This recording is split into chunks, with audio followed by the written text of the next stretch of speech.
நாகப்பட்டினம் மாவட்டம், திருக்குவளை வட்டம், மேல ஈசனூர், எங்கள் முன்னோர்கள் வழிபட்டு வந்த புனித கிராமம். எங்கள் கிராமத்தின் காவல் தெய்வம் அருள்மிகு ஸ்ரீ மதுரை வீரன். பல ஆண்டுகளாக பக்தர்களின் வழிபாட்டுத் தலமாக விளங்கும் எங்கள் ஸ்ரீ மதுரை வீரன் ஆலயம் தற்போது திருப்பணியில் உள்ளது.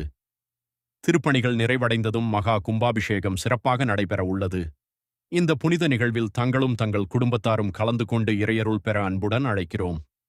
தங்களின் ஒவ்வொரு நன்கொடையும் ஆலய திருப்பணிக்கு பெரும் துணையாக அமையும். தங்களால் இயன்ற நிதியுதவியை கீழ்க்கண்ட வங்கி கணக்கிற்கு அனுப்பி இந்த திருப்பணியில் பங்கேற்கலாம். அருள்மிகு ஸ்ரீ மதுரை வீரன் திருவருளால் அனைவரின் வாழ்க்கையும் வளமுடன் விளங்கட்டும்.